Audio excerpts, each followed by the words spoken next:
Hello students, welcome back Gajvakra academy. Myself Randeep Singh and हम discuss कर रहे हैं क्लास 11 मैथमेटिक्स चैप्टर 4। तो इससे लास्ट हमने चैप्टर 3 कंप्लीट किया है आपके लिए। नेक्स्ट हम आ गए हैं चैप्टर नंबर 4 पर, complex numbers and quadratic equation. अब मैं आपके 2 मिनट लूंगा, आपको कुछ थोड़ी सी इंफॉर्मेशन देनी है मुझे। क्या जो हमारी ये सारी क्लासेस हैं वो न्यू एनसीईआरटी पर बेस्ड है। ठीक है सर, 2023-24 जो आपका न्यू सिलेबस आया है, ठीक है, उसके अकॉर्डिंग है।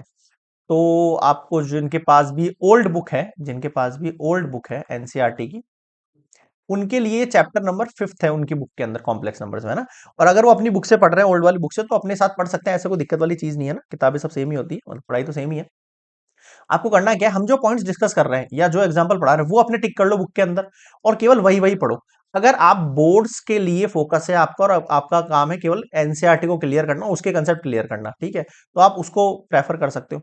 और जिनको ऐसा लगता है कि नहीं सर, मैं फ्यूचर जाके जो है मैं जेई के लिए प्रिपेयर करूंगा या मुझे मैथमेटिक्स सेक्शन मेरा बहुत अच्छा करना है, तो मैं उनको सजेस्ट करूंगा आप ओल्ड बुक कंप्लीट पढ़ो। ओल्ड बुक जो है वो कंप्लीट पढ़ो। कंप्लीट बुक का मतलब क्या है, मतलब जो ओल्ड वाली बुक के ना सारे कंसेप्ट दे रखे थे और वो दे रखे थे, अब आप कहोगे सर आप तो न्यू एनसीईआरटी पढ़ा रहे हो, फिर हमें ओल्ड कैसे पढ़ाएंगे। तो आपको हमारे ही इस चैनल के ऊपर, गजवक्र एकेडमी एसोसिएशन, इस चैनल के ऊपर एक प्लेलिस्ट मिल जाएगी जिसमें ओल्ड एनसीईआरटी जो है ना उसके लेक्चर्स मिल जाएंगे। कहने का मतलब जिस बुक के ऊपर कुछ, मतलब जिस थंबनेल के ऊपर कुछ लिखा हुआ नहीं है न्यू एनसीईआरटी या कुछ भी, वो ओल्ड वाली पैटर्न के अकॉर्डिंग है, ठीक है। तो ओल्ड वाली जो एनसीईआरटी है ना उसके सारे सॉल्यूशंस वहां आपको प्लेलिस्ट में, मतलब कहने का मतलब है आपको क्लास 11th और 12th दोनों के लिए ओल्ड एनसीईआरटी भी मिल जाएगी यहाँ पर, ठीक है। और न्यू एनसीईआरटी तो मैं करा ही रहा हूँ आपके सामने, समझ में आ गया। तो जिनको ओल्ड पढ़नी है वो ओल्ड पढ़ लो, न्यू पढ़नी है तो न्यू पढ़ लो ना। मेरे हिसाब से अगर जेई के लिए या अच्छी मैथमेटिक्स करनी है तो फिर ओल्ड प्रेफर करो आप। और नहीं यार, आपको क्या लगता है कि बोर्ड्स के जो है फोकस से आपको अपना सिलेबस कंप्लीट करना है, तो आप न्यू एनसीईआरटी क्लियर करो, कोई दिक्कत नहीं है। बोर्ड्स में इससे बाहर कुछ नहीं जाने वाला। जो चीज कट हो गई है उससे रिलेटेड कोई क्वेश्चन नहीं पुटअप होगा। हाँ, आपका बेस थोड़ा सा वीक रह जाएगा मैथ्स के सेक्शन में, ये बोल सकते हैं। बाकी कोई दिक्कत नहीं आएगी। क्लियर है, ठीक है। तो और क्या कह सकता हूं मैं आपसे, अब ये जो अपन आज डिस्कस करने वाले हैं, क्या पढ़ने वाले हैं अपन, chapter 4 complex number new NCERT का, ठीक है, मैथमेटिक्स क्लास 11।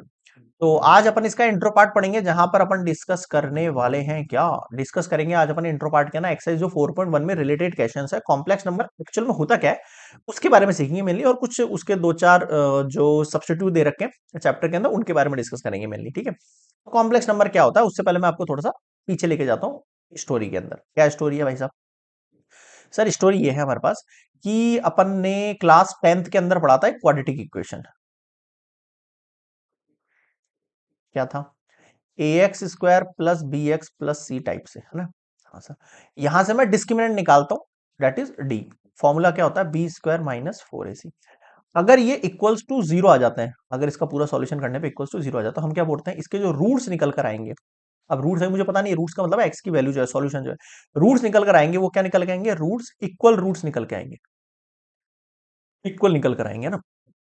अगर डी की value b square minus 4ac that is greater than zero, means it is positive, इस टाइम पे आपके पास अनइक्वल अनइक्वल रूट्स निकल कर आएंगे। आपको क्लास 10th में याद होगा, चैप्टर नंबर 4 एक्सरसाइज शायद 4.5 या 4.6 है, मुझे ठीक से याद नहीं आ रहा, वो न्यू एनसीईआरटी के हिसाब से कट हो गए शायद एक दो एक्सरसाइज आई थिंक, ठीक है। अनइक्वल रूट्स, और D equals to b square minus 4ac if it is less than zero, means negative ये वैल्यू है, और ये वैल्यू क्या है? पॉजिटिव है, ये वैल्यू नेगेटिव है।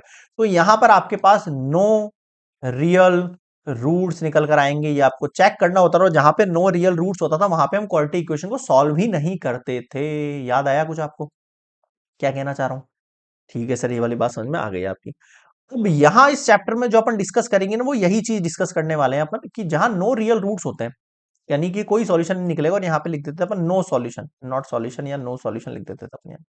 तो ये अपन इस चैप्टर के अंदर सीखेंगे क्लास 11 के अंदर, कि उस जो नहीं निकलने वाली चीज उसको कैसे सॉल्व करते हैं। अब इसकी इक्वेशन होती है इस टाइप से, मान लो एक्स स्क्वायर प्लस वन, एक इक्वेशन दे रखी है, यहाँ आपके पास ए की वैल्यू कितनी होती है? X square coefficient means 1। B की वैल्यू कितनी होती है? बी का मतलब है एक्स का कोएफिशिएंट, एक्स यहाँ पे है नहीं तो जीरो मान लेते हैं। सी कितना होता है? कांस्टेंट यानी सी। डी की वैल्यू क्या होती है? बी स्क्वायर यानी जीरो का स्क्वायर माइनस 4a और सी, इसको सॉल्व करेंगे तो -4 आएगा, that is less than zero. इसका मतलब यहाँ पर नो रियल सॉल्यूशन निकलेंगे। अब इसको कैसे फाइंड करेंगे? आ जाओ, इसको फाइंड करना सिखाता हूं मैं आपको। X square plus one equals to zero है, तो मैं क्या कर सकता हूँ, यहाँ पर एक्स की वैल्यू -1 कर सकता हूँ, ठीक है सर। यहाँ पे स्क्वायर हटाऊंगा तो इसके ऊपर रख जाएगा रूट, है ना। अब ये सॉल्व नहीं हो सकता। अब मैं क्या करूंगा, ये जो रूट वाली वैल्यू ना, इसको आई बोल दूंगा। क्या बोल दूंगा इसको? आई बोल दूंगा, आयोटा। यहां तक समझ में आया? ठीक है सर। ये जो आयोटा निकल के आया आपके पास, मतलब ये रूट की वैल्यू जो हमसे सॉल्व नहीं हो रही थी, उसको अपने आयोटा बोल दिया, आई बोल दिया, यही आपके पास क्या होता है? सॉल्यूशन होता है यहाँ पर।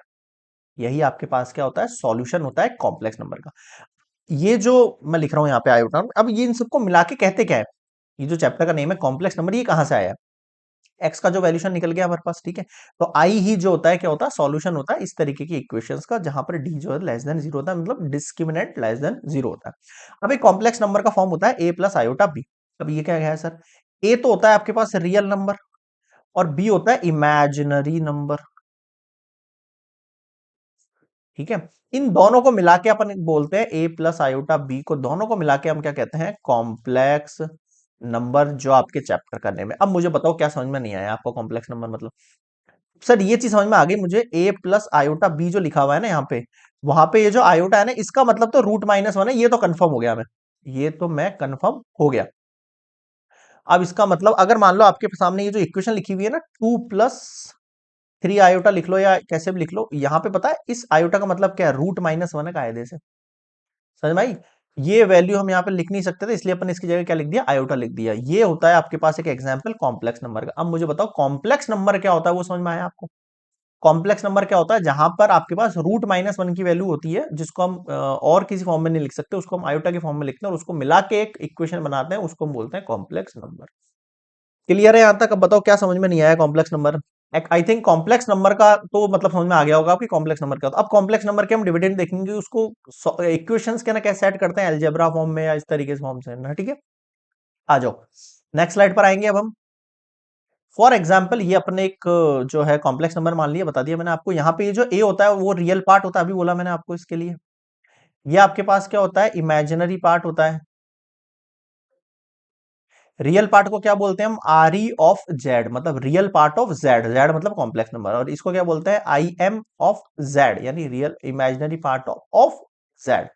बताओ समझ में आया क्या? बताओ समझ में आया क्या? क्लियर है यहां तक? ठीक है। एग्जाम्पल लिया है मैंने यहाँ पे, टू प्लस आयोटा फाइव है, तो यहाँ पर आर ई, अगर ये जेड के इक्वल में, अगर आर ई ऑफ जेड लिखूं तो टू लिखूंगा, और इमेजिनरी ऑफ जेड लिखूं तो फाइव लिखूंगा। क्लियर है यहाँ तक? आगे बढ़ सकते हैं क्या? बिल्कुल बढ़ सकते हैं सर। आगे देखो, टू कॉम्प्लेक्स नंबर है, Z one equal to this one, Z two equal to this one. ये दोनों इक्वल कब होंगे? ऑब्वियस बात है, ए प्लस आयोटा बी और Z equals to c plus, ठीक है, अच्छा ये बी एंड डी। अगर यहाँ पे ए सी इक्वल है और ये बी डी इक्वल है, यानी इसके रियल पार्ट इक्वल है और इमेजिनरी पार्ट इक्वल है, इसका मतलब Z one equals to Z two हो जाएगा। बताओ क्या समझ में नहीं आया? क्लियर है क्या यहाँ तक भाई सभी को? ठीक है। तो ये आपको कॉम्प्लेक्स नंबर का मतलब बता दिया मैंने यहाँ तक, है ना। अब अपन उसके अलजेब्रा फॉर्म में देखेंगे, जहां पे हम एडिशन, सब्सट्रैक्शन, डिवीजन, जो मल्टीप्लिकेशन, सब्सट्रैक्शन, ये सब डिस्कस करेंगे, है ना। आ जाओ नेक्स्ट स्लाइड पे। यहां तक समझ में आ गया होगा आई थिंक। इसमें कुछ जो पॉइंट है जो आपको समझने या फिर आपको याद रखने, आप बुक में मार्क कर सकते हो उनको, ठीक है। सब कुछ एनसीईआरटी के अकॉर्डिंग चल रहा है, एनसीईआरटी से अपन बाहर नहीं जाएंगे, ताकि आपको डाउट ना में ना हो। मतलब बिल्कुल एनसीईआरटी फोकस रहेगा आपके बोर्ड्स के अकॉर्डिंग, ठीक है। और एनसीईआरटी जिसने कर ली, मैं बता रहा हूँ, बेसिक कंसेप्ट पकड़ के चलना है आपको चैप्टर का, फिर आप अच्छे लेवल पे भी क्वेश्चंस कर सकते हो। नेक्स्ट देखते हैं अब हम यहाँ पे algebra of complex number. Algebra आपको पता ही है, ठीक है। फर्स्ट पॉइंट में एडिशन डिस्कस करूंगा एल्जेब्रा का। पहला होता है आपका क्लोजर लॉ। क्लोजर लॉ क्या होता है?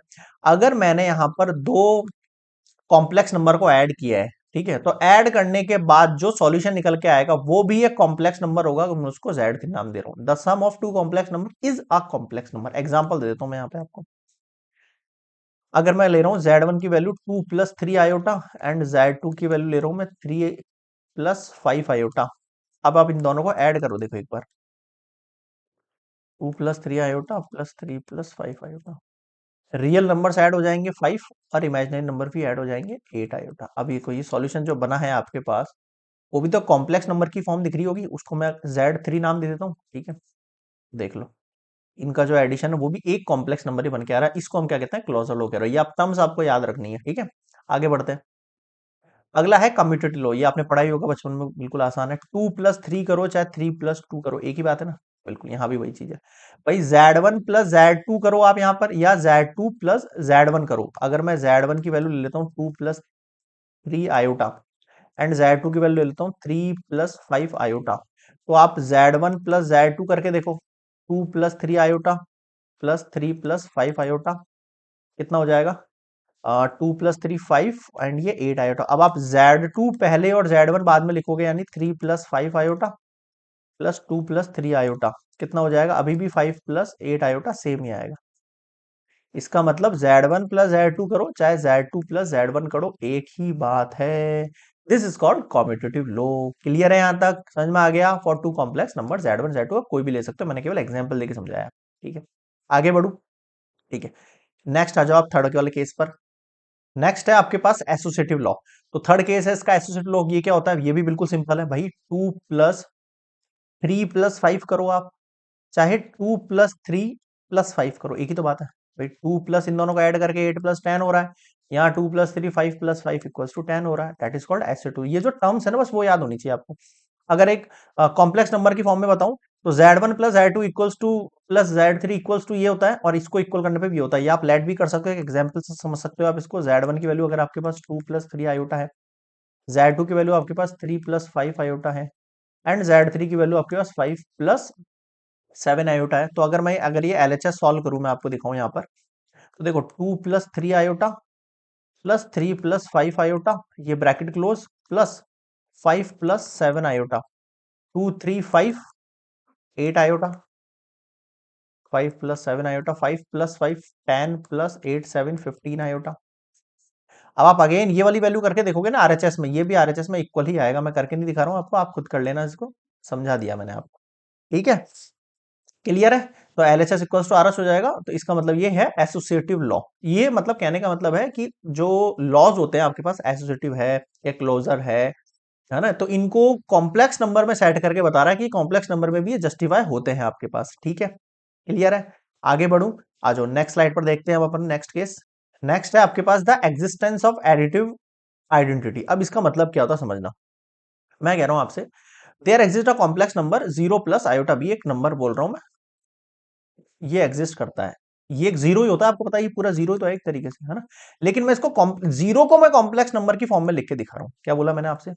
जीरो को मैं कॉम्प्लेक्स नंबर की फॉर्म में लिखा रहा हूं। ठीक है, कॉल्ड द एडिटिव आइडेंटिटी और द जीरो कॉम्प्लेक्स। क्या बोलेंगे इसको? जीरो कॉम्प्लेक्स बोलेंगे। क्या बोलेंगे? Zero complex number. Such that for every complex number, अगर हम किसी कॉम्प्लेक्स नंबर के अंदर जीरो को ऐड कर देते हैं, तो निकल के क्या आता है हमारे पास? हमेशा कॉम्प्लेक्स नंबर निकल के आता है। कहने का मतलब है जीरो का कोई रोल नहीं होता है, जीरो का कॉम्प्लेक्स नंबर के ऊपर कोई इफेक्ट नहीं पड़ता है अगर मैं उसको ऐड कर देता हूं। तो अभी मैं ऐड की बात कर रहा हूं। क्लियर है यहां तक? आगे बढ़ सकता हूँ? ठीक है, तो एडिटिव आइडेंटिटी क्या होता है समझ में आ गया आपको? ठीक है सर, आगे देखो नेक्स्ट केस क्या है आपके पास।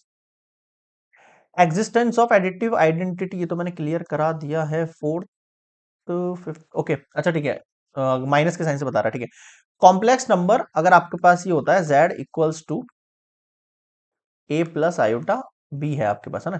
अब मैं ऐसा कह रहा हूं आपके पास, अगर इस ए की वैल्यू माइनस ए है, प्लस ये बी की वैल्यू माइनस बी है, इसका मतलब ये किसको डिनोट करता है? ये माइनस जेड को डिनोट करता है। किसको डिनोट करता है? माइनस जेड को डिनोट करता है। ठीक है, इनवर्स वाला केस बता रहा हूं मैं आपको। क्या बता रहा हूं? इनवर्स वाला केस, है ना। इसको बोलते हैं एडिटिव इनवर्स और नेगेटिव ऑफ जेड, है ना। नेगेटिव ऑफ जेड मतलब माइनस जेड बोल सकते हैं इसको, या फिर एडिटिव इनवर्स बोल सकते हैं। ध्यान रखना, ये इनवर्स है ये वाला केस, और ये एडिटिव आइडेंटिटी, दोनों अलग अलग है ना। ये एडिटिव आइडेंटिटी है जीरो ऐड होने वाली, और एडिटिव इनवर्स है माइनस का साइन लगने वाली। ठीक है, ठीक है सर, आगे देखो। z प्लस माइनस जेड अगर लग जाए आपके पास, z प्लस माइनस, अगर मतलब मैं कह रहा हूं आपसे कि जो आपके पास एडिटिव आइडेंटिटी है, अगर मैं उसके अंदर ऐड कर लेता हूं इनवर्स वाली वैल्यू, कौन सी ऐड कर लेता हूं उसमें? मैं इनवर्स वाली वैल्यू ऐड कर लेता हूं, तो ऑब्वियस सी बात है आपके पास क्या निकल के आएगा? रिजल्टेंट जीरो निकल के आएगा। कैसे? देखो, z की वैल्यू है आपके पास मान लो 2 प्लस 3 आयोटा, तो माइनस जेड की वैल्यू पता है क्या होगी? -2 -3 आयोटा।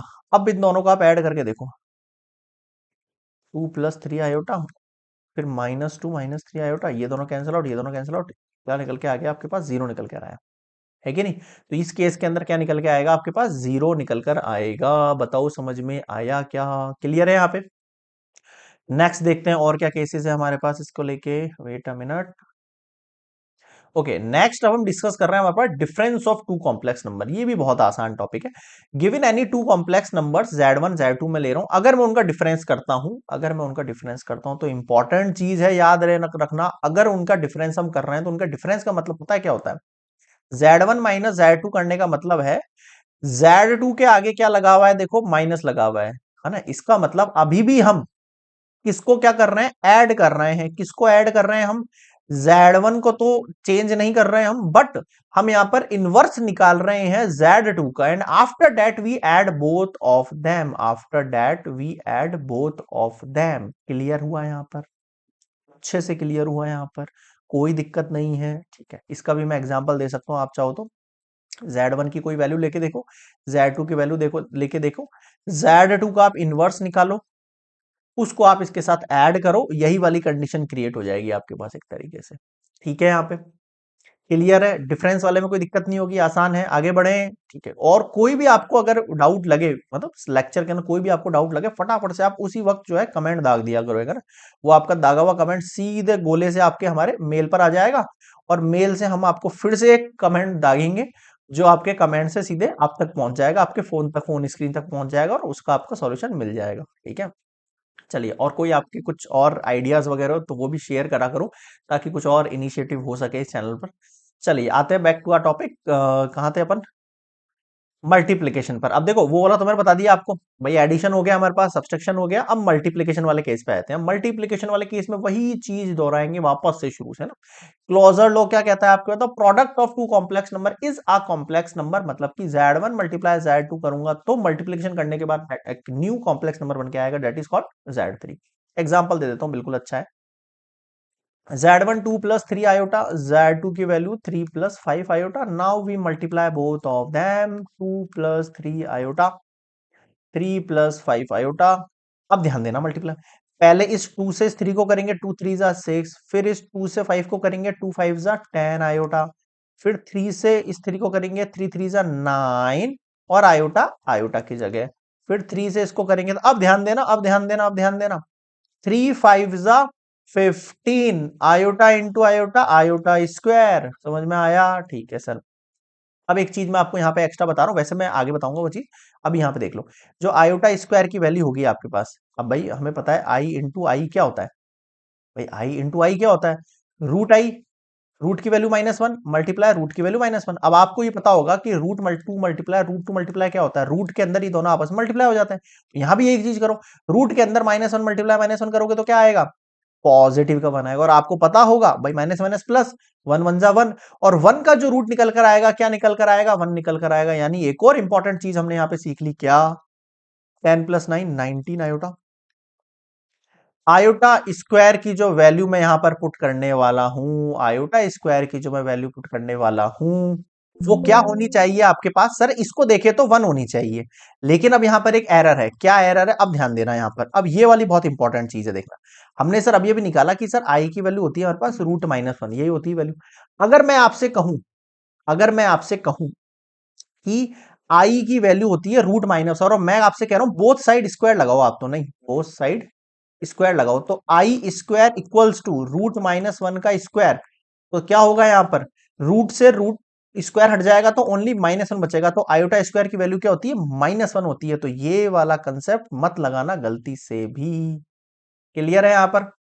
मतलब हर चीज का आपको क्या है, मेरिट और डीमेरिट दोनों चीज पता होनी चाहिए, कि कैसी चीज हो रही है और कैसे नहीं हो सकती है।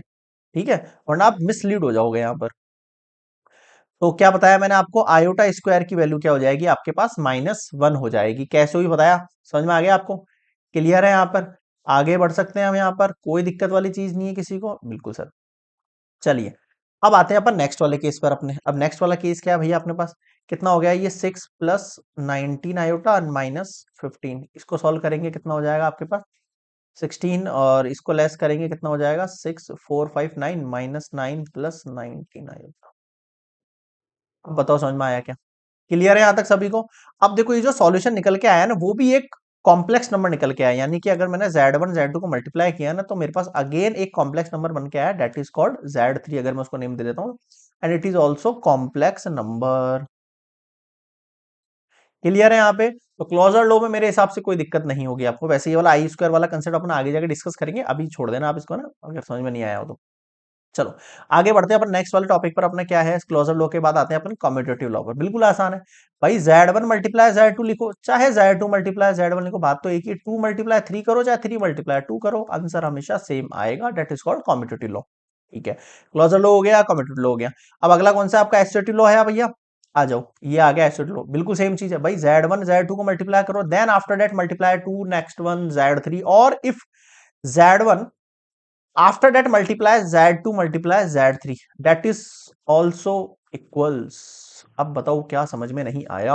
क्लियर है यहाँ पे? बिल्कुल सर, ये है आपके पास क्या, एसोसिएटिव लॉ।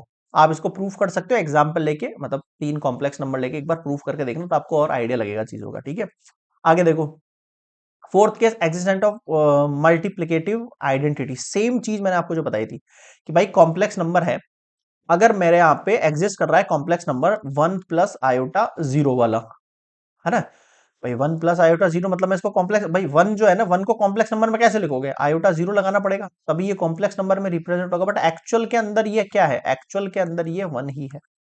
ठीक है, is called the multiplicative identity such that Z को अगर मैं किसी भी 1 से मल्टीप्लाई करता हूं कॉम्प्लेक्स नंबर का, तो मेरे पास हमेशा Z यानी कॉम्प्लेक्स नंबर ही निकल कर आता है।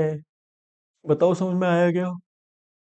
ठीक है सर, और वो मैं क्यों बता रहा हूँ आपको, क्योंकि वन का कॉम्प्लेक्स नंबर जो 1 जो है उसको कॉम्प्लेक्स नंबर में ऐसे लिखते हैं, और आयोटा 0 का कोई मतलब होता नहीं है, इसलिए एक्चुअल के अंदर 1 से ही मल्टीप्लाई हो रहा है वैल्यू। ठीक है, that is called multiplicative identity. Next देखें, नेक्स्ट है आपके मल्टीप्लिकेटिव इनवर्स। ये भी बिल्कुल आसान है, अगर कोई कॉम्प्लेक्स नंबर है Z equals to this one, ठीक है, और a प्लस बी कैसे भी लिख सकते हो आगे पीछे करके, यहां पर ध्यान रखना, अगर a नॉट इक्वल्स टू 0 है, b नॉट इक्वल्स टू 0 है, तो कॉम्प्लेक्स नंबर के अंदर एक इंपॉर्टेंट फॉर्मूला बताने वाला हूं मैं आपको यहाँ पर।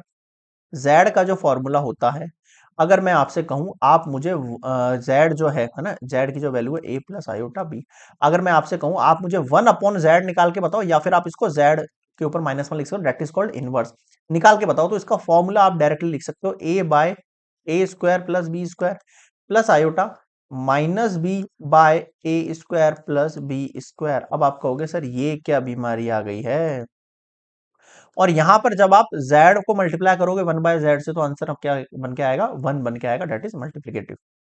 बताओ समझ में आया क्या यहां तक? अब मेरी बात ध्यान से सुनना, अब आप कहोगे सर ये चीज आई कैसे, तो मैं आपको प्रूफ करता हूँ ये चीज, है ना। ओके, देखो, z इक्वल्स टू है a प्लस आयोटा b, है ना, और मैं आपसे z इनवर्स निकालने की बात कर रहा हूँ, तो आप कहोगे सर 1 अपॉन ए प्लस आयोटा बी लिख देते हैं, ऐसे लिखेंगे भाई, z का इन्वर्स कर रहे हैं मतलब इस वैल्यू का भी इन्वर्स होगा। अब आप इसमें रेशनलाइज करो, क्लास 9th याद करो, है ना, a minus iota b upon a minus iota b. अब ऊपर तो सर 1 से मल्टीप्लाई होगा तो a माइनस आयोटा बी रहेगा, नीचे नजर करो आप, a plus b, a minus B का फॉर्मूला क्या होता है, a square minus b square, a plus iota b multiply a minus iota b. ठीक है sir, a minus iota b upon, इधर देखो a square minus b square है, तो ए का स्क्वायर लग गया माइनस आयोटा बी का स्क्वायर लग गया। ठीक है सर, और आ जाओ, a minus iota b upon, देखो ये ए का स्क्वायर, अब इधर ध्यान देना, अब इधर ध्यान देना, फिर से ध्यान देना, आयोटा स्क्वायर और बी का स्क्वायर। अब मैंने आपको अभी अभी पीछे वाली स्लाइड पर बताया था कि आयोटा स्क्वायर का मतलब होता है -1, -1 मल्टीप्लाई माइनस कितना हो जाएगा, प्लस हो जाएगा। अब इसको दोनों पे सेपरेट कर दो, ए अपॉन ए स्क्वायर प्लस, भाई ये वाला वैल्यू भी इसके नीचे हो गया, और माइनस जो वैल्यू है, भाई किसी एक के साथ माइनस लिखना है, तो मैं यहाँ प्लस लगा के आयोटा लगा के बी के साथ माइनस लगा देता हूं। भाई ये वाला माइनस लगाना है ना मुझे, मैं कैसे भी लगाऊं, मेरी मर्जी है। अब मुझे बताओ क्या समझ में नहीं आया, जेड इनवर्स का नया फॉर्मूला क्रिएट कर लिया अपन। अब देखो, अब आपके पास जब जेड इनवर्स पूछेगा आपसे, आपको एक कॉम्प्लेक्स नंबर दे देगा, बोलेगा उसको इनवर्स निकालो। अब या तो आप ये पूरा प्रोसेस करो ऐसे डिस्ट्रीब्यूट करके, या फिर आप डायरेक्टली ये फॉर्मूला याद रखो, अगर मैं इस वैल्यू को ए को डायरेक्टली यहां पुट कर देता, नीचे a square plus b square plus iota इस बी के आगे माइनस लगा देता, अपॉन में a square plus b square, ये कर लेता, ये आसान हो जाता मेरे पास, होता नहीं होता आसान, बताओ भाई, होता नहीं होता आसान, यहाँ पे डायरेक्टली आपका काम हो जाता। ठीक है, तो वो वाली चीज करी है मैंने, यहाँ पे एक डायरेक्टली फॉर्मूला बता दिया आपको इन्वर्स निकालने का, जब भी इन्वर्स निकालना हो आप इसका यूज ले लेना, बजाय इस पूरे रैशनलाइज करने की, बात एक ही होगी। क्लियर, आगे बढ़े? बिल्कुल सर, बिल्कुल आगे बढ़ते हैं अब अपन, आगे आ जाते हैं अपन 6 पे, डिस्ट्रीब्यूटिव लॉ। अब ये भी बिल्कुल आसान है यार, कुछ नहीं है इसमें। डिस्ट्रीब्यूटिव लॉ का मतलब क्या है, Z1 को मल्टीप्लाई कर रहे हैं Z2 प्लस Z3 से, तो क्या कर रहे हैं भाई, पहले Z1 को Z2 से करो, तो Z1 इंटू Z2, प्लस फिर Z1 को Z3 से करो, Z1 इंटू Z3, सिंपल। ये प्रूफ करके देख लो, दोनों इक्वल आएंगे। अब या तो आप ऐसे करो, Z1 को Z2 से मल्टीप्लाई करो, Z1 को Z3 से मल्टीप्लाई करो, then add both of them, या फिर आप Z2 प्लस Z3 को ऐड कर लो, देन आफ्टर मल्टीप्लाई Z1, जो आपको इजी लगे, जो आपको इजी लगे वो कर लो। या फिर आप यहां देखो, यहां भी सेम चीज है, Z1 को पहले Z3 से मल्टीप्लाई किया, देन आफ्टर प्लस Z2 को Z3 से मल्टीप्लाई किया, दोनों में आंसर सेम ही आएगा। That is called distributive law. Proof करके देख लेना, कोई भी डाउट लगे तो। कोई भी एनी कॉम्प्लेक्स नंबर चूज करना, Z1 Z2 Z3 तीनों की value, and after that put on them. आगे बढ़े, ठीक है। नेक्स्ट देखते हैं अब क्या है हमारे पास topic, division of two complex number. ये भी बहुत शानदार टॉपिक है, ठीक है। देखो थोड़ा सा लेक्चर लंबा हो रहा है, बट आप वेट करो, मतलब पूरा एंड तक देखोगे ना तो आपको एक कंसेप्ट क्लियर हो जाएगा, बहुत ही अच्छा वाला, ठीक है। Please wait and don't skip, continue रहो। गिवन टू कॉम्प्लेक्स नंबर है, जहां पर मैं कह रहा हूं Z1 डिवाइड कर रहा है Z2, और इंपॉर्टेंट चीज यहां पर क्या है, Z2 is not equals to 0, ठीक है। तो आपके पास Z1 Z2 को जब मैं डिवाइड करूंगा तो क्या निकल के आएगा, द क्वेश्चन Z1 Z2 को हम डिवाइड कैसे करते हैं, मतलब शो कैसे करते हैं, डिफाइन कैसे करते हैं। देखो Z1 अपॉन Z2 है, मैं Z2 जो है उसके लिए क्या यूज करूंगा, देखना 1/Z2, ये यूज कर सकता हूँ ना यहाँ पे।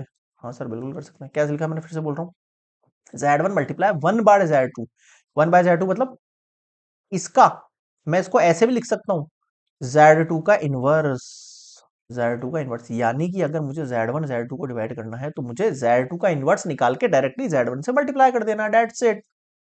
आया समझ में? ये है आपके पास डिवीजन ऑफ कॉम्प्लेक्स नंबर का मेन फंडा। तो ठीक है, आगे बढ़े, चलिए नेक्स्ट देखते हैं अब हम, पावर ऑफ आई। ये आता है भाई साहब बहुत ही इंपॉर्टेंट, बहुत जबरदस्त वाली चीज है ये, देखना क्या।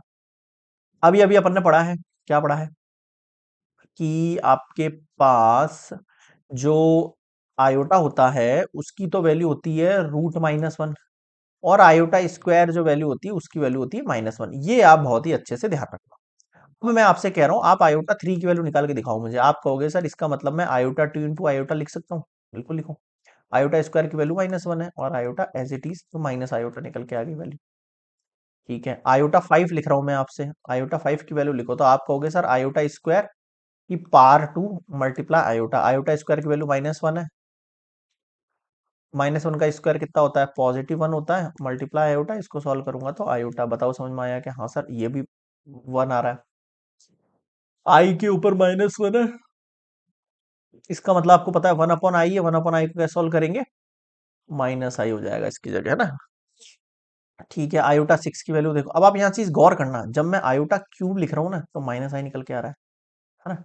जब आयोटा 5 लिख रहा हूं तो देखो आपके पास पॉजिटिव आई निकल रहा है। जब मैं यहाँ पर आयोटा 4 लिख रहा हूँ तो पॉजिटिव का 1 आ रहा है। जब आयोटा 6 लिख रहा हूँ तो नेगेटिव का 1 आ रहा है। जब आयोटा स्क्वायर लिख रहा हूँ, आयोटा के ऊपर पावर -2 लिख रहा हूँ तो -1 निकल के आ रहा है। मतलब एक चीज मेरे पास फिक्स होने लग गई थोड़ी थोड़ी। क्या थोड़ी थोड़ी फिक्स होने लग गई, कि इसको अपन एक जनरल फॉर्म में कन्वर्ट कर सकते हैं। जनरल फॉर्म कैसे, अगर आयोटा के ऊपर जो पावर है वो 4 का मल्टीपल है, 4 का मल्टीपल ऑफ k है, तो आंसर 1 आएगा। आयोटा की पावर 4 की पावर 4 का जो मल्टीपल है उसके साथ +1 है, तो मेरे पास आई निकल कर आएगा।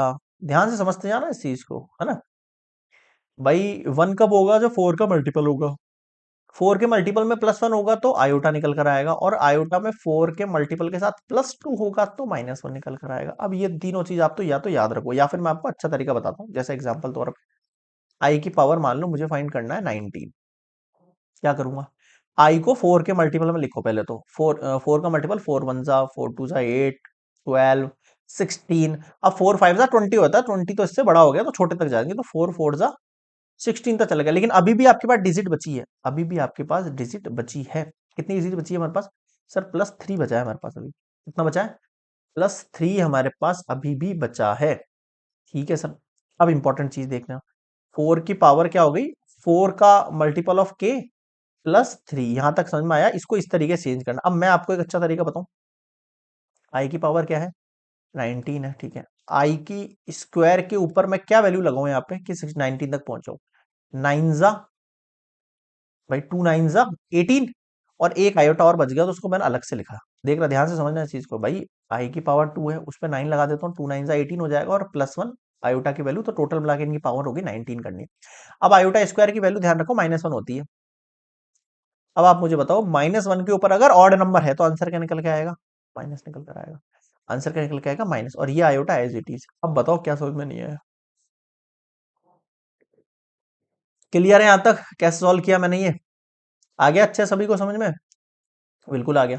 अब इसके वाले तरीके से भी सॉल्व कर सकता हूं मैं उसको, लाइक दैट। देखो, आयोटा की पावर 4 की पावर 4, ठीक है, 4 की पावर 4 मल्टीप्लाई आयोटा 3। भाई हमें पता है आयोटा में 4 का अगर कोई मल्टीपल है, यानी 4 मल्टीप्लाई 4 कोई मल्टीपल है, तो उसका मतलब कितना होगा? 1 होगा। फिर आयोटा क्यूब है, आयोटा क्यूब की वैल्यू भी बताई मैंने, आयोटा स्क्वायर मल्टीप्लाई आयोटा कर लो, इसका मतलब होता है माइनस आयोटा। तो देखो माइनस आयोटा ही निकल कर आ रहा है। मुझे ये 2 का मल्टीपल वाला ज्यादा इजी लगता है कि नहीं?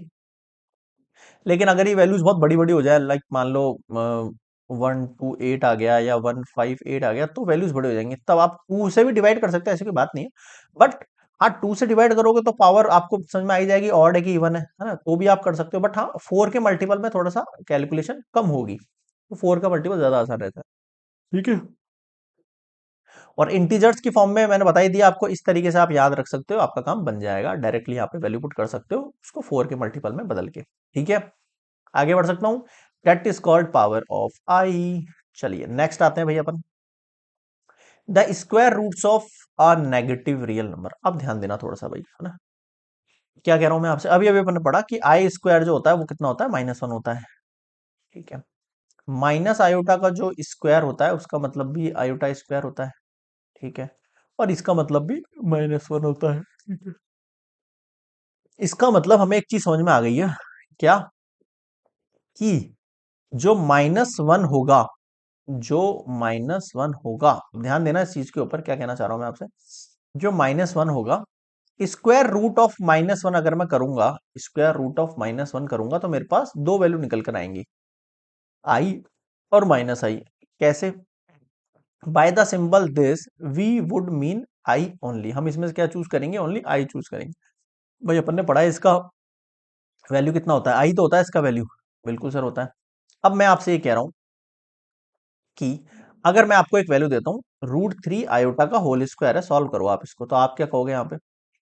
सर इसकी जगह मैं ऐसे भी तो लिख सकता हूँ, √3 का होल स्क्वायर और आयोटा का होल स्क्वायर। भाई बात तो एक ही है, माइनस लगा भी दूंगा तो स्क्वायर होने के बाद 3 तो बचेगा। माइनस का स्क्वायर पॉजिटिव, √3 का स्क्वायर 3, और आयोटा स्क्वायर, आयोटा स्क्वायर की वैल्यू कितनी हो गई? -1। -1 से मल्टीप्लाई करेंगे तो -3, यानी कि √3 आयोटा का जो होल स्क्वायर होगा ना, वो क्या निकल कर आएगा आपके पास? -3 निकल के आएगा। यानी कि जो स्क्वायर रूट ऑफ -3 है, फिर से ध्यान देना इस बात के ऊपर मेरी, अगर इसका स्क्वायर रूट्स ऑफ -3 पूछ रहा हूं मैं आपसे, तो आप क्या कहोगे? √3 आयोटा एंड माइनस √3 आयोटा। मतलब एक तो लेनी है आपको पॉजिटिव में वैल्यू, एक लेनी है आपको नेगेटिव में वैल्यू। एक लेनी है पॉजिटिव में वैल्यू, एक वैल्यू लेनी है नेगेटिव में। सॉरी। तो पॉजिटिव नेगेटिव टू वैल्यूज लेनी है। अभी हम आगे एक दो एग्जांपल करेंगे इस चीज को लेके, तो आपको चीजें क्लियर हो जाएंगी, है ना, क्या कहना चाह रहा हूं मैं। ये वही एग्जांपल्स हैं जो पहले हमने डिस्कस किए थे ना, सेम है, कुछ डिफरेंट नहीं है ऐसा। चलिए नेक्स्ट देखते हैं। आइडेंटिटी प्रूफ भैया। अब आइडेंटिटी प्रूफ क्या है? बिल्कुल आसान है। Z1 प्लस Z2 का जो होल स्क्वायर होता है वो क्या होता है? ए प्लस बी का होल स्क्वायर पढ़ाया ना बचपन में, बिल्कुल वही है। ए का होल स्क्वायर, ठीक है, प्लस बी का होल स्क्वायर प्लस 2a और बी, यही तो है। भाई ये है या नहीं है? अब आप इसको इस तरीके से भी कर सकते हो, Z1 Z2 का होल स्क्वायर का मतलब हो गया Z1 plus Z2, Z1 plus Z2, करो प्रूफ। इसको इससे किया Z1 मल्टीप्लाई Z1, इसको इससे किया Z1 मल्टीप्लाई Z2, फिर इसको इससे किया प्लस Z1 इंटू Z2, फिर इसको इससे किया Z2 इंटू Z2। इन दोनों को लिखेंगे तो Z1 का होल स्क्वायर, ये कितने हो जाएंगे? 2 of Z1 Z2, प्लस इन दोनों करेंगे कितना हो जाएगा? Z का होल स्क्वायर। ये लो, ये आ गया आपका RHS। क्लियर है यहाँ पे? एक ही बात है। आप यहाँ पे वैल्यूज रख के भी इसको प्रूफ कर सकते हो ना। आगे देखो नेक्स्ट। नेक्स्ट है आपके पास Z1 माइनस Z2 का होल स्क्वायर। सेम फंडा है भाई, बिल्कुल सेम फंडा है। अभी जैसे वैसे करा है ना, सेम कर लेना। और आपने a माइनस बी का होल स्क्वायर तो पढ़ा ही है, उसके हिसाब से ये Z1 का whole square -2 Z1 Z2 plus Z2 का होल स्क्वायर हो जाएगा। और आप यहाँ पर डायरेक्टली वैल्यूज भी रख सकते हो। अब इन दोनों को मल्टीप्लाई करोगे तब भी यही चीज आएगी। ठीक है, बिल्कुल आसान प्रूफ है, आप सेल्फ निकाल लोगे, मतलब कुछ ऐसा नहीं है इसमें टिपिकल जैसी। नेक्स्ट Z1 प्लस Z2 का होल क्यूब। अब आपको पता ही होगा फॉर्मूला भाई, ए प्लस बी का होल क्यूब याद है, A cube plus B cube plus 3a² B plus 3ab²। ठीक है, डायरेक्टली मैं देखूं तो Z1 प्लस Z2 का स्क्वायर और Z1 प्लस Z2, ये भी कर सकते हो, इसको आप ओपन करो, फिर आप इसे मल्टीप्लाई करो, तब भी सेम चीज निकल के आएगी, है ना। नेक्स्ट देखो, माइनस वाली चीज है Z1, तो आपने फॉर्मूला पढ़ा होगा ए माइनस बी का होल क्यूब, क्या होता है, A cube minus 3a² B plus 3ab² minus B cube. ठीक है, ये वाला फंडा भी यूज कर सकते हो, डायरेक्टली अभी जो बताया वैसा भी समझ सकते हो। ये आइडेंटिटीज है बिल्कुल, जो आपने मतलब क्लास 10th में पढ़ रखी है, 9 10 में। फिफ्थ है वही, a² माइनस b² पढ़ा है ना, ए plus b, a minus B, वही यूज कर रहा हूँ, Z1 plus Z2, Z1 minus Z2। ठीक है, नेक्स्ट देखो, अब आता है भाई सब इंपॉर्टेंट कंसेप्ट, है ना। अब थोड़ी सी चीजें जो है थोड़ी सी डिफर होने लगेंगी कॉम्प्लेक्स नंबर से, उसके अंदर अपन को कुछ टर्म्स इंपॉर्टेंट यूज करने पड़ेंगे। एक पहला है आपके पास modulus and the conjugate of a complex number. अब मॉड्यूलस क्या होता है समझ, मैंने आपको वैल्यू दे दी a plus iota B, Z की वैल्यू दे दी, अगर मैं आपसे इससे मॉड्यूलस मांग रहा हूँ, क्या मांग रहा हूँ, इसका मॉड्यूलस मांग रहा हूँ, मॉड्यूलस का मतलब हो गया मोड मांग रहा हूँ, तो आप क्या करोगे भाई, मोड तो पता ही है आपको क्या होगा, इसमें से रियल पार्ट और इमेजिनरी पार्ट का स्क्वायर हो जाएगा, a² प्लस b², बस डेट इज कॉल्ड मॉड्यूलस, ये लो। अब मैं आपसे मांग रहा हूँ कॉन्जुगेट निकालो इसका, कॉन्जुगेट और जेड को पहले तो लिखते इस तरीके से, है ना। और करना क्या होता है इसमें, अगर आपके पास जेड की वैल्यू दे रखी है ए प्लस आयोटा बी, तो आपको करना कुछ नहीं है, यहाँ पर साइन चेंज करना है, सिर्फ ए माइनस आयोटा बी करना है।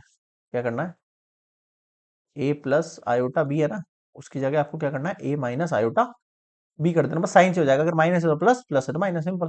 ठीक है, एग्जाम्पल 3 प्लस आयोटा बी, अगर मुझे इसको सॉल्व, अगर मुझे इसका क्या निकालना हो, मुझे इसका मॉडुलस निकालना हो, तो क्या करना पड़ेगा, रूट के अंदर मुझे इसका रियल पार्ट कौन है, 3 का स्क्वायर, इमेजिनरी पार्ट कौन है, आयोटा का मल्टीपल, आयोटा का कॉफिशिएंट कह सकते हैं, आयोटा कॉफिशिएंट अब यह कुछ नहीं है, तो 1 का स्क्वायर मानेंगे हम, 3 3 9 प्लस 1 1 कितना हो गया, 10 निकल कर आ गया।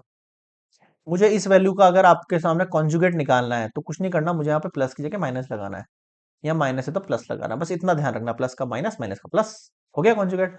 मॉड्यूलस समझ में आ गया आपको, और कॉन्जुगेट समझ में आ गया, दोनों में डिफरेंस क्या है वो समझ में आ गया, आगे बढ़ सकता हूँ, ठीक है। नेक्स्ट देखते हैं अब हम modulus and the conjugate of complex number. ठीक है, अभी अभी निकाला मैंने, अगर मैंने आपको जेड इनवर्स कह दिया, अब मैं आपको ये पहले भी सॉल्व करके बता चुका हूँ, जेड इनवर्स का मतलब क्या होता है, a/a² plus b² plus iota minus b/a² plus b²। अब मैं आपसे ये कह रहा हूँ, जेड इनवर्स तो ठीक है भाई, जेड इनवर्स तो ठीक है, इन दोनों को मिक्स करके लिखूं, अगर मैं इन दोनों को मिक्स करके लिखूं तो कैसे लिखता हूँ, a minus iota b upon a² plus b²।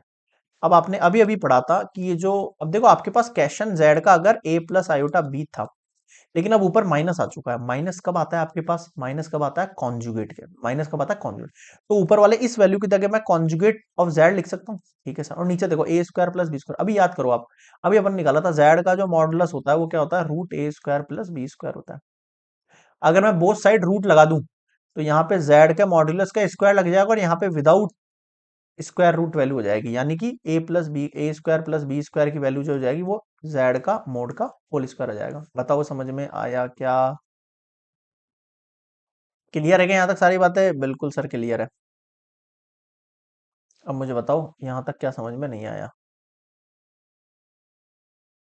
ठीक है, आगे देखें अपन, तो ये अपने पास एक प्रॉपर्टी निकल के आगे, अगर इनवर्स निकालना है तो मुझे इक्वल्स टू जेड का कॉन्जुगेट डिवाइड बाय जेड के मॉड्यूलस का स्क्वायर लगाना है। इसका मैं और भी चेंज कर सकता हूँ, अगर मैं इस वैल्यू को वहां भेज दूं, भाई ये जेड का इनवर्स मतलब क्या है, 1/z है। अगर मुझे कोई पर्टिकुलर एक वैल्यू निकालनी, मान लो ये वैल्यू निकालनी, तो इसको वहां भेजो, इसको यहाँ भेजो, यानी जेड के मॉड्यूलस का अगर होल स्क्वायर है तो वो जेड मल्टीप्लाई जेड का कॉन्जुगेट हो सकता है। मतलब कि अगर आपको ये एक दो वैल्यू दे रखी है, तो आपको डायरेक्टली कुछ करना नहीं है, आपको उनका दोनों का मल्टीपल करना है, उसको मैं क्या मान लूंगा, जेड के मॉड्यूलस का होल स्क्वायर मान लूंगा, और स्क्वायर हटा के इस पर रूट भी लगा सकता हूँ, और वैल्यू फाइंड करनी हो तो। समझ में आया, तो ये कुछ प्रूफ्स हैं, है ना, जो आपके पास काम में आने वाले हैं क्वेश्चंस के अंदर, आप ये डायरेक्टली इनको यूज कर सकते हो सॉल्यूशन में। ठीक है, नेक्स्ट बढ़ते हैं अपन, कॉम्प्लेक्स एंड जो मॉड्यूलस एंड कॉम्प्लेक्स नंबर है उनके भी कुछ वेरिएशन है जो आपको याद रखने पड़ेंगे। क्या कि अगर मैं मॉड्यूलस निकाल रहा हूँ Z1 Z2 का मल्टीपल का, तो वो एक्चुअल में Z1 का मॉड्यूलस Z2 का मॉड्यूलस होता है नहीं होता है? बिल्कुल होता है सर। इसको आप प्रूफ करके देख लेना, Z1 की वैल्यू कुछ लेट कर लेना, Z2 की वैल्यू कोई लेट कर लेना, उनको सॉल्व करके देखना, आंसर यही आएगा।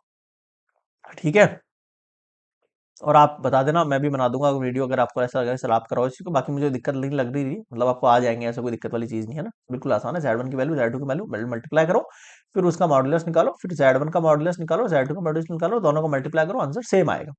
आगे देखो, यहाँ पर भी ये चीज Z1 Z2 को डिवाइड करके उनका जो मॉड्यूलस होता है वो किसके इक्वल होता है? Z1 का मॉड डिवाइड बाय Z2 का मॉड। आगे बढ़ू, ठीक है, और ये पता है आपको Z2 जो है नॉट इक्वल्स टू 0 मान लेना आप इसको, है ना। नेक्स्ट वन, Z1 Z2 का जो आपके पास है कॉन्जुगेट, है ना, that is equals to Z1 conjugate multiply Z2 conjugate. ठीक है, एग्जाम्पल चाहो तो ले लेना, Z1 की वैल्यू कुछ भी लेट करके, लाइक जो भी आपको सही लगे, प्रूफ आ जाएगा।